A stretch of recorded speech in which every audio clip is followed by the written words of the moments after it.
Hello, and welcome to another episode of Career Retrospectives right here on the Super Review Show. I am joined, as always, by Kyle and Mike. What's going on, guys? Hey, you guys. What's going on? So glad to have them both back once again. But this is for those who are unaware of what we're doing, the week before, we spun the wheel and we picked out an album. We're still doing that trend, and this week we landed on Rush's debut album. Not Rush Up, but the band Rush, their debut album. We're going to be talking today about Rush's debut album from 1974. Since this was Kyle's pick, I'm going to let him go first. But Kyle. This is Mike's pick. This is Was my this Mike's pick, bro. Whoa, what's going We're on off here? to a terrible start. Oh, my God. Anyway, this is Mike's pick. Fail. Mike, talk to me. What can you tell us about Rush's debut album? This is actually an album I never listened to. I only knew Working Man, which is the final song on the album. And I've always wanted to listen to this album, so I guess that's why I put it on the wheel.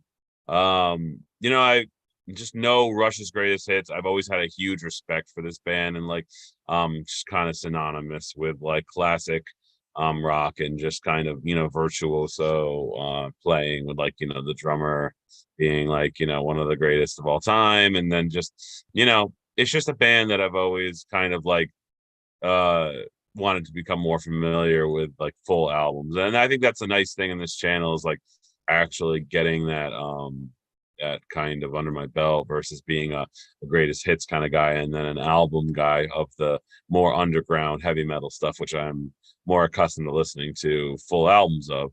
So so just to jump, kind of just give my general thought of the album. It's just classic, a classic sounding album. Is definitely if I were to compare it up against some of the other material that I've heard, it's definitely a groove and riff over songwriting album, which is it's not a bad thing. It just shows that at this stage in their career, it was kind of like a showcase of a sound and ability versus hey, here's some amazing songs we've written that really are all paced and structurally well put together and really flow well. I think it was less about that. It was more about hey, here's the sound that we're really into, and we're going to build on that sound for the oncoming songs. And there's nothing wrong with that. It fits in its own place within a discography, and I appreciate that kind of thing when it comes to a musical journey from here to there to mature songwriters to a change in sound. You got to start here in order to make it there. So I definitely appreciate it and had a great time listening to the album. Yeah, me too. But I'm gonna just forget me for a second. Let's go over to Kyle for a second. I mean, Kyle, you're more of a Rush fan than I am, but what do you got? Yeah, so I mean, Rush is one of my all-time favorites from the 70s. By far one of the most talented bands of all time. I completely agree with Mike. Actually, this is my first time listening to this whole album. This is one that Rush, with me, as much as I love them, there's only select albums that I've listened to the full record of, and all of them have been great. This was not one of them. I only really knew Working Man, to be honest, and that's one of my all-time favorite Rush songs. So I was excited to get into this one. I think I kind of never gave this album the time of day initially because it's their one album without Neil Peart. And that's really felt throughout the album. I feel like he was the main lyricist. He did a lot of the songwriting, a lot of that progressive stuff that they would go on to do or a result of him joining the band. Lyrically, it's so noticeable, his absence on this. And then even same thing musically, the drums, it's night and day between what they would do later in their career versus this one. I enjoyed this a lot. Overall, it's more of a classic 70s sounding rock record than it is a Rush record, outside of a handful of songs, which I'll get to later. But I thoroughly enjoyed it. I thought it was very well done for the most part. There's nothing on it that I really disliked. Yeah, and for me, I mean, I have never I've always liked Rush. I never truly got into them until we actually decided to. Well, I was always into them like loosely. Like, I mean, there was outside of the hits, like obviously Working Man who's on this album. But outside of the other big hits, like, you know, Limelight or I'm drawing a blank off that. Anyways, but I'm more of a hits guy with them, truthfully. But I've always, this is my me too. This is my first time listening to this and a Rush album from start to finish. I've always enjoyed their work, though. I mean, I've never, like, if they're on the radio, I'm not going to turn them off. I'd rather, you know, listen to them than dismiss them. This was a wake up for me, truthfully, because I always enjoyed 70s rock and roll, doing it as much as I enjoy 80s and 90s, but the 70s for me has always been a really unique era for rock music in particular, because a lot of it was like, you know, a little harder edge, and the 60s wasn't quite hair metal at that point, or hair metal. But it was definitely harder rock, and this album definitely showed it to me, at least. As my two good friends just said as well. This is the only one that I knew, Working Man, and that was about it, truthfully. But listening to it, I'll get into my other favorite tracks as well. But there was actually some really good tracks in there too. But yeah, just an overall great listen. I was actually surprised about how much I really like this, truthfully. But enough of that. Let's go over to our track listing for a second. It was, and given that it came out in March of 74, so I'm not sure the exact math on that, but it's almost what, 40, 50 years old, right? If the math is correct. Yeah, just about. So next March, it'll yeah. turn 50 years old, this album. That's crazy too. But besides the point. Yeah, 50 years old. That's crazy. That is crazy. Wow. I was looking at that beforehand. I was like, wait a second, March 1st, 1974. That next year this album will turn 50. Damn. Wrap your mind around that, everyone. Wrap your mind around that. Let's get to it, shall we? There's only 8 songs on this record, but I'll read them off. Finding My Way, Need Some Love, Take a Friend, Here Again, What You're Doing, In the Mood, Before and After, and last but not least, Working Man. And also just want to take note here that says all tracks were written by Geddy Lee and Alex Lifeson, except where noted, and it just says that Lee wrote In the Mood by himself. You just call him Giddy? I didn't. I heard it too. It made me think of him like an 8-year-old schoolgirl. I don't know. If I said Geddy Lee, I meant Geddy Lee. I'm sorry. All right. Sorry, my ear. I have an inner ear infection. That was my mistake. If I did mispronounce it, that's my mistake. There. I'm sorry about that.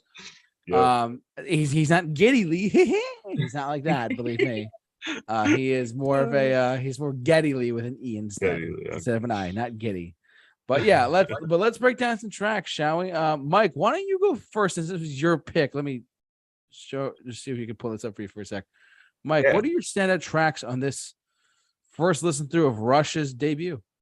Yeah, so just kind of coming into it, like I completely agree with Kyle. It's very apparent that the drums take a back seat to the bass and the guitar riffs here. Like that bass is kicking, and it's those riffs are, it is a very kind of Led Zeppelin kind of a little bit of a with the Rush kind of like Kyle was kind of saying, that sound isn't completely there yet, but those vocals, and this is kind of it's kind of interesting, and it's in comparative to Aerosmith, like my uncle, he hates Rush because he doesn't like like the vocals. He's just like not about that. And he just they always irritated me. And some people didn't like those kinds of vocals in rock music. So I could see where there'd be a dividing kind of, if you're not into the vocals, then you just really aren't into Rush. But I have no problem with the vocals. I actually kind of liked it. So yeah, Finding My Way. It's a little sluggish to get off the ground because of some of the opening riffs that are kind of building just building it up, getting it ready to take off. But when it takes off, man, it takes off. It's got that classic kind of those classic riffs. That was one of my favorite, just to kind of kick the album off. So 9 out of 10. Finding My Way was just it was just that little riff in the beginning, and that kind of returns again. I don't hate it, but I just feel like it kind of slows the song down, and it kind of makes me kind of go, all right, let's go. and I'm waiting for it to take off, and it just kind of slows it down. So yeah. Then we head into Need Some Love, which would be a perfect name for a hair metal song. But like it's got some, like I was saying, the bass is doing the heavy lifting on this song, guitar riffage going, quick song. I wish this album was actually a little longer, but this is kind of like Kyle had said in one of our previous videos at the time, a lot of these 70s albums were short, unless they were like pulling off some crazy double album, like or like an album that hit a certain point where they had released a couple albums throughout like a year or a couple years where they were ready to take on like a longer album. Usually they especially if the first album of their actual release, it's going to come off a little shorter. So yeah. And then Take a Friend, this is a good song, great opening riff, nice solo. All the songs have nice solos on them. I really appreciate that. They're not too crazy, but they're not short little kind of weak solos like current Metallica is doing. But sorry, I had to take Metallica. Rip. Yeah, but I Take a Friend, that's good. The lyrics are kind of cheesy, but like I once again appreciate the classic sound here. And like once again, just to reiterate, we're not getting the great songwriting in this album. We're getting more of like, hey, I'm going to hit you with a nice classic riff. I'm going to kind of steer it into another riff, and then I'm going to kind of give you a kind of a little bit of a, like, not so catchy, but catchy enough chorus or, well, some vocal lines. That's what we're getting here. Take a Friend had a nice chorus to it. And so the first three songs on this album really punch it into drive. So we have a 9, we have an 8, and an 8.5 for a 3. And then here again, it's kind of where it kind of takes a little bit of a dive here for me. It's not a horrible song. It's just kind of a chill kind of like bluesy kind of I don't know if I'd call it a ballad or an anthem or what I would call it, but it just kind of doesn't do anything special. It feels like it could do something special, but it just kind of floats around and hovers in this kind of bluesy song. It's just kind of doesn't really do much for me. So it's 7 out of 10 though. Still better than most other bands' first album songs. And then we go into What You're Doing. Once again, a little repetitive, catchy riff, good groove, but once again a little repetitive. It just didn't take off the way I wanted it to. But it was still not a bad song. 7.5 on that one. And then we go into In the Mood. Good rocking song. The direction seems a little scattered. Like, once again, this is not a punch you in the face with songwriting, but it's just kind of, it keeps you in the mood of the rock. So 8 out of 10 on there, still solid. And the beginning starts strong. This is where I feel like 4, 5, and 6 are kind of, it's like it's kind of doing its thing. It's not it kind of falls on its laurels a little bit with repeating some of the sound that you've heard in the previous beginning of the CD, like where it's just like, or the album, like you hear those kind of riffs, but they sound almost like they're gonna replay this the similar riff just a little bit different. And I kind of feel like In the Mood and Before and After kind of fall on this in this pattern where you just feel like they sound very similar to some of the stuff that's already been done. So still good, 8 out of 10.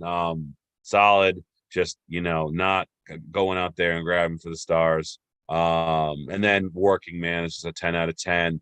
Very good song. Just has so many movements for a long song. It's one of the longest. I think it's the longest on the album, and it's just, the freaking Here again, it's a little bit longer. Oh yeah, okay, yep. It's just like, it just goes through some crazy kind of technicality and just cool, like just musical technicality on this. Really shows you the direction the band's gonna kind of go in when it comes to like playing technical and tight a little bit of a prog rock flair here, and just I mean, you throw in a crazy drummer into the mix to that, and I mean, holy crap, that's like a marriage of worlds that just needs to happen. So yeah, 10 out of 10 for me. So yeah, it was definitely it was an enjoyable album. It had lots of cool classic sounds on it, a little bit of a dip, and like when the songwriting kind of takes a hit with some of the middle, and then it kind of seals the deal, kind of coming home, with Working Man, and a good way to end an album. And a little on the short side for the album itself, but I mean, overall, I really enjoyed this album, and it was enjoyable to listen to. So yeah. Sweet. Kyle, do you want to go next? Sure thing.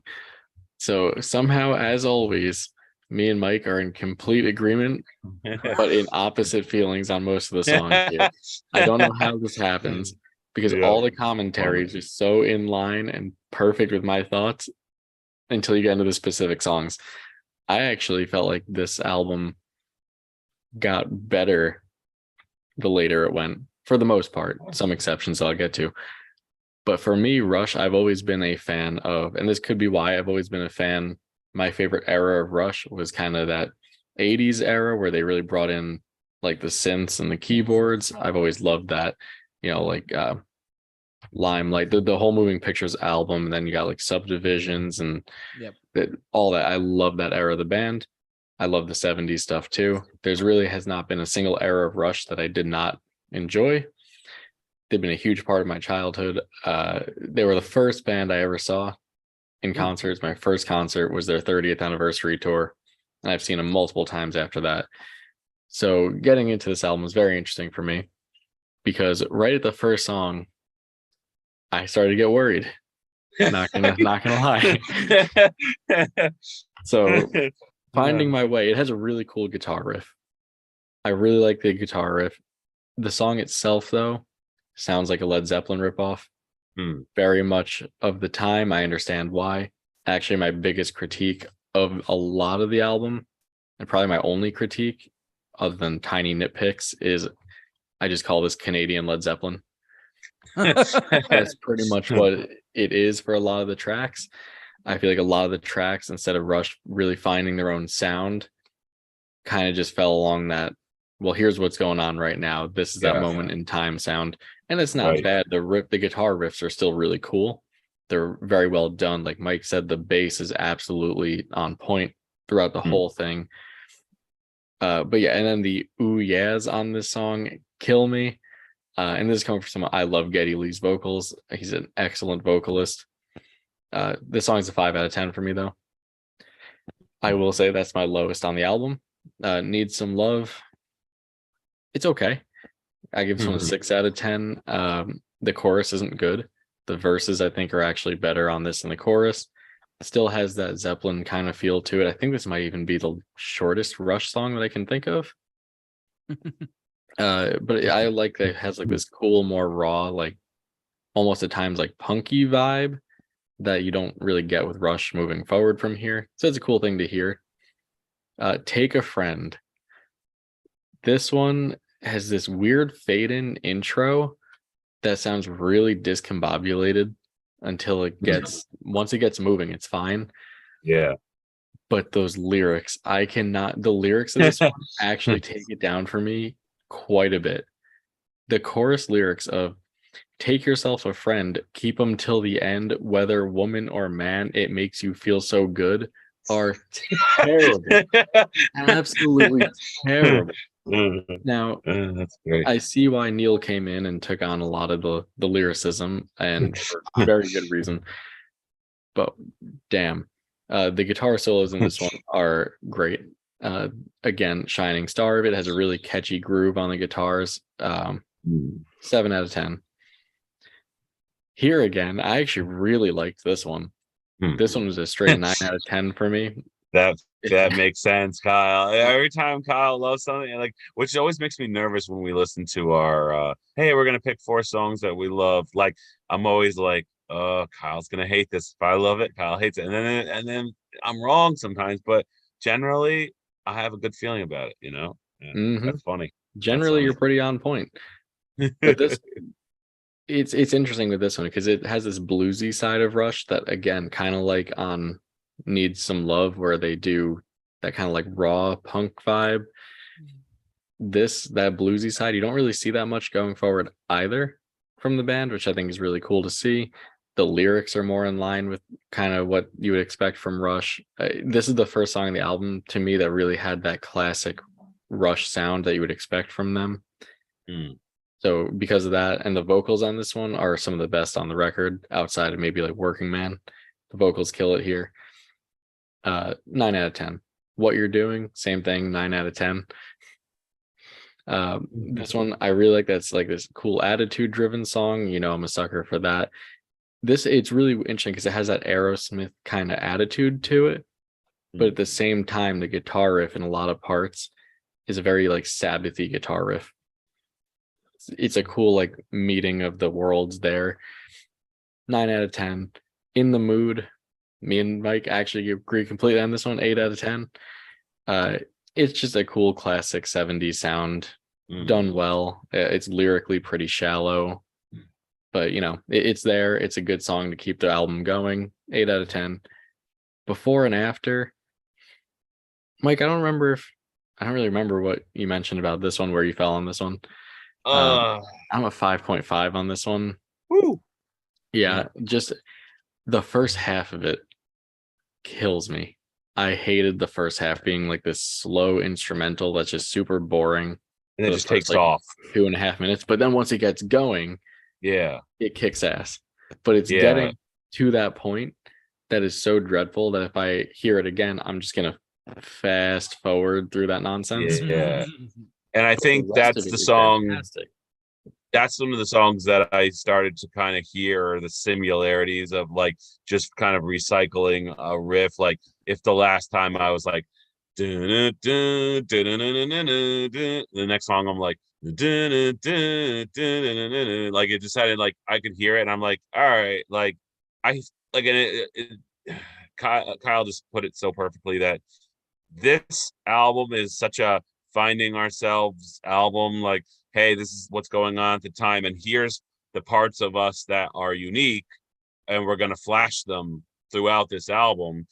And like, but we're still going to come back and, like Kyle said, Canadian Led Zeppelin, like, we're still kind of like building a fan base off of kind of like that kind of trend. But like, hey, stick around, guys, because here's the parts of us that are unique. And like, taking an old car and putting a different engine in it and reworking it is going to really eventually pay off dividends later on down the road, when you have like Neil Peart there to help kind of spruce up some of the lyrics and the drumming, and like, you just kind of like really bring it all together, and you wait to see the songwriting and the classic sound that you're maybe not getting a huge showing of on this album. Completely agree. And yeah, and Before and After it has a great guitar solo thrown in there too. This could have been such a highly rated song if it wasn't for that first entire half of the song, but once it kicks in, it goes, and I love that. But because I have to skip about half the song, I go down to 5.5 on it. And then Working Man, absolute classic. This is, if we're doing 11s, I would put this one at an 11. The all-time best songs ever written. It's so good. Normally, this is what's interesting to me about this song is, normally I would hate this as a closer on an album. As good of a song as it is, normally I think that this would be a terrible way to close an album. This is a great intro song. An outro song, not so much. But I think that this is a good closer to this album because it's the perfect bridge to what the band would become. It is the absolute best bridge possible from this sound of Canadian Led Zeppelin, to go back to that, to kind of like the prog rock legends that they became. Right. So for me, this one, it's the perfect way to go into the next part of their career. Just a perfect song, hands down. 10 out of 10, 11 out of 10 if we're going that way. 12 out of 10.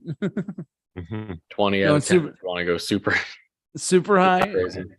20 out of 10, exactly. So I guess- good. He's giddy Lee about it. Oh, You know, shut he's just giddy. He's just He's gonna be and- giddy, all right. Giddy. And I will say, I think "Working Man" is the only song on here that doesn't feel dated. Like it's one song that it'll still feel fresh whenever I hear it, but I hear some of these other songs, I'm like, yeah, that's definitely 70s. It's the magic of being timeless, man. Wow, you both said a lot. I wanted to come right out and say it. I hate it. No. I would never. Mike, I'm proud of you. Yeah, double thumbs up. This was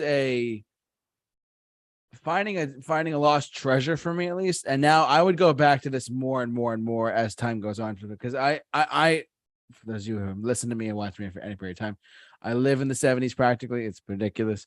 Movies, music, TV shows. It's kind of pathetic. But besides the point, though, it's such a great time for culture in general. Like there's so many great products and albums that came out of it, and this is one of them. For me, I would say I look at this list of songs. I look at all 8, and to me, I agree with so many of the points both of you made individually. I'm going to agree with Kyle by saying that the album does progressively get better as the album goes on. And that's not a bad slur to like the first half of the album, the first 4 songs. No. The first 4 songs for me are all of them collectively about sitting at like a 7 or 8 for all of them. I mean, I couldn't really find like one that was like a bad song, or like an upsetting, or like a. To me, they're all definitely of the time, as we mentioned, but they did feel great overall. And actually, one thing I applaud Rush for is having long songs really well done. I mean, I'll get to Working Man in a second, but here again, I never even heard of that song, and I was like, "This is 7 minutes and 30 seconds. This is freaking awesome!" Wait until JT hears 2112. Oh yeah, no. I gotta get on that bandwagon. I know that. Yeah. I know. Is that one's like 18 minutes, right? I forgot. It's 20 minutes. Oh, even better. I can't Over wait. 20 minutes. Go. Yeah. I'm excited, man. Great song. Oh yeah. No, I mean, I haven't heard that one. I haven't heard that one yet. I'm gonna have to listen to it like on my way out tonight, whatever. But Rush does long songs really well, and I applaud them for that based on this one track alone here again, because I know Working Man. It's such a great song. We all love it to death. But here again, it's funny how like the first half of the album, it closes out with a long song. Like it starts out with Finding My Witch, which is 5 minutes long. Totally fine, totally get it. But then the side one ends with a long song. It's at 7 minutes and 30 seconds. There's something about that actually I really liked a lot. I'm not sure exactly what it is, but I liked it a lot. What you're doing now, side 2 though, you want to talk about songs on Viagra? Let's talk about it for a second, right? What you're doing, and in the mood, before and after. I do agree with both of you guys. With before and after, it's almost like before the song. I had this worded perfectly in my head. Forgive me, but before that song kicks off, it's like and then after that song kicks off, it's like, oh my god, you know what I mean? If you see what I'm saying there, I like it. It started like really like the way Kyle was describing it. It started off kind of slow with an instrumental, and then it just kicks in there. That to me is a before and after. They're calling it what it is. I like that a lot.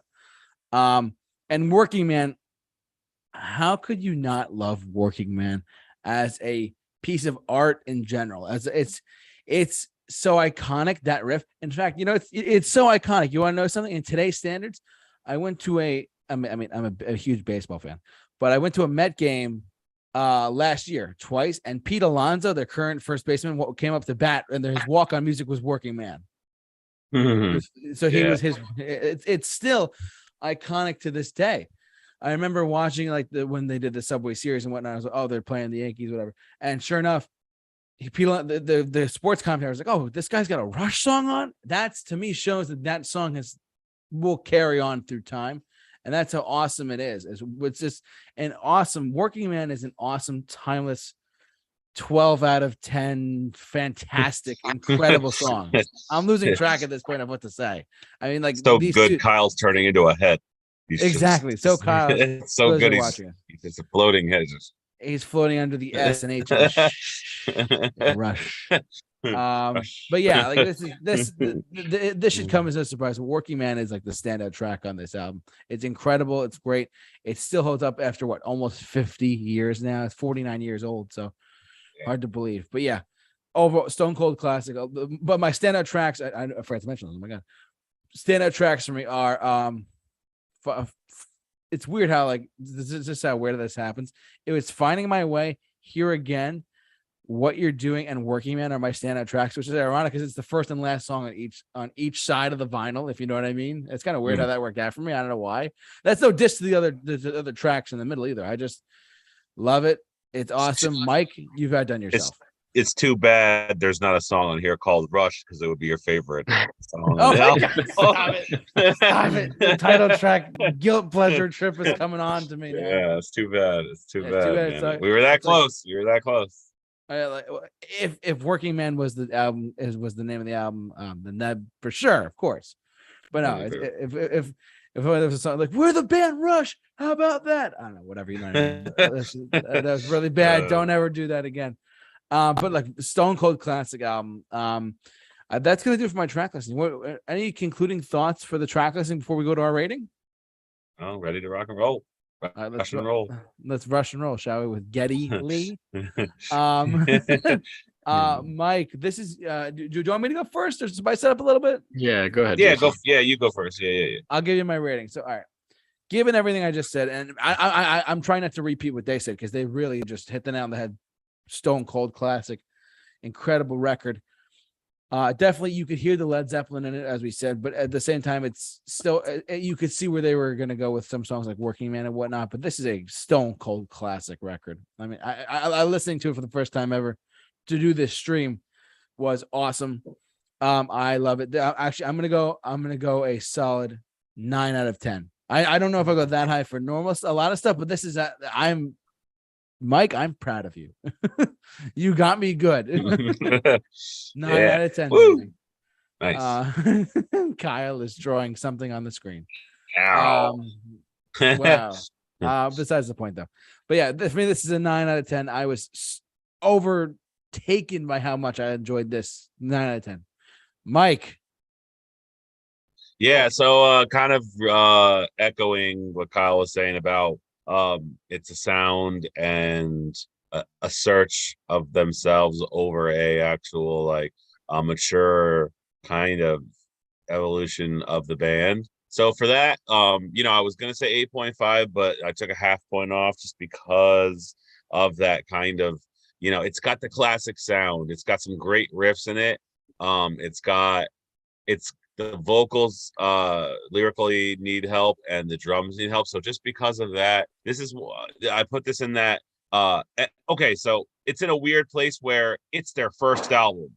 Makes other first bands albums look like embarrassing if a band could be this good right off the bat. So it was just 8 out of 10 was my rating because of being a first album. I feel like I could hand that point back to them. So I really will change it back to 8.5. I was gonna say 8 out of 10 because it's a searching for your sound kind of album, but it's one of those albums I could see myself just listening to live, just listening to the sounds and the music, the musicianship, like the grooves that are presented, the vocal abilities and all that, and just kind of have a good time listening to it, just because it creates a certain environment, and it being that first album. 8.5 out of 10. Just like a well done album. It just needs more of those elements that are missing to seal the deal and really bring home the name Rush to that level. So yeah. Wow, you guys are really gonna do this to me, huh? You're the villain. You're the villain here. Yes. So, coming as someone who is a big Rush fan, I might even potentially be the biggest Rush fan on here. what I love of Rush is the sound of like Working Man and their later stuff. I've never been a huge Led Zeppelin fan. I've never been a huge fan of that early 70s rock. It's good. It's just not my preferred thing. So seeing as a lot of songs on here follow in that vein, as opposed to what I would like to see from the band. Don't get me wrong, as a first album, like you said, Mike, it's great. I mean, there's most fans would kill to put something this good out for a first release. But again, I think having some different like variations in the drums would help. I feel like that's something there's not much going on. Lyrically takes it down quite a few points, and specifically songs like Take a Friend, can't get over that one. But yeah, so I mean, for me, ends up being a 7.5. Ooh, the villain. Yeah, it's a good album with a couple of very good songs on it, and then just a couple others that are just kind of following more in line with what was going on at the time rather than making their own way, and it kind of works to its detriment a little bit. But with that said, it's still a good album, and if you like that 70s rock, if you're like a Zeppelin fan, you'll probably enjoy this a little more than I did. Yeah. Sweet. Now I agree with you. It's definitely suffering from that searching for your sound thing. But if this was like their third album, fourth album, I'd be like, it would probably get a little bit lower rating, because I'm like, okay, they don't sound like they really have a grasp on who they are, and you know. Yeah, see, my points are just based strictly on just the average of the songs there as is, without any kind of like background on it. But yeah, I mean, I could potentially go up to an 8 if we want to, like, count things like that in terms of like, well, as a debut album, yes, it is very impressive. Now, with that said, do you guys want to spin the wheel? Spin the wheel, Big Time Rush. The big time spin. All right, what an abomination. I saw them live too. That's the sad part. JT, these are things we don't say out loud, JT. I feel like we need to have a safe word or some kind of a warning system in place. Big time Rush. Big time group chat. Big Time Rush. All right, we ready? I think Luke Bryan's on there by accident. Can we take that? Oh, it's definitely not, Mike. No, I think that was a mistake, guys. If you want it's not. I'm hoping we'll see if it's finally my turn. Okay, no. Okay, it's like when you're bowling and you want the ball to go to the left. When you want the ball to go to the left instead of the right. All right, go. All right, ready, go. No. Go. It's spinning, Mike. Hold on. We're actually spinning a wheel. No. Oh, damn. Oh, yes. So close. Oh, it's so ridiculous. What are the odds? Oh, my God. Both of mine are still on here. Oh, man. Dude, that scared me, bro. I was like, oh, my God. My heart's like pounding. I'm like, I had a cowboy hat in the back of the room here with me. I'm like, I don't know how to put this on. Big time what? Like, you're going to hear the album and you're going to be like, oh, crap, this is actually really good. All of a sudden, I'm gonna have a southern drawl. Yeah. Like. Well, what was Mike? What was your pick there for next week? Strange Days. Strange Days. Okay. Yeah. By the Doors. Oh boy. Yeah. One day it'll be my album's turn. One day. Cursed wheel. You'll get there one day. Don't worry. Well, now I have a 2/3 shot here. Yeah, exactly. Watch, it's gonna land on mine next week. You're like, no. Wouldn't be surprised. And you'll be like, I'll be over here if you guys need me. I'm just. But then this is Mike's last pick, so yeah, we'll have to see. But yeah, we want to thank you all for watching, listening, however you enjoyed us, as always. But yeah, this is Rush's debut. You heard our ratings. What do you have to say out there? Jump down in the comment section below. Share your thoughts on this podcast as well. Thanks so much for watching. Don't forget to like, comment, subscribe, hit the bell for notifications, and also follow our social media accounts. We are on Facebook, Twitter, Instagram, simply at The Super Review Show. I want to thank Kyle and Mike for Mike's going crazy. I want to thank Kyle and Mike for doing this every week with me, as always. Gentlemen, it's always a pleasure. Thank you so much. Mike is just shaking his hands, and Kyle's like, on my the fist is ready to go. Yeah. Yeah. Yeah. Wait. That's gonna do it for us, guys. Thanks so much.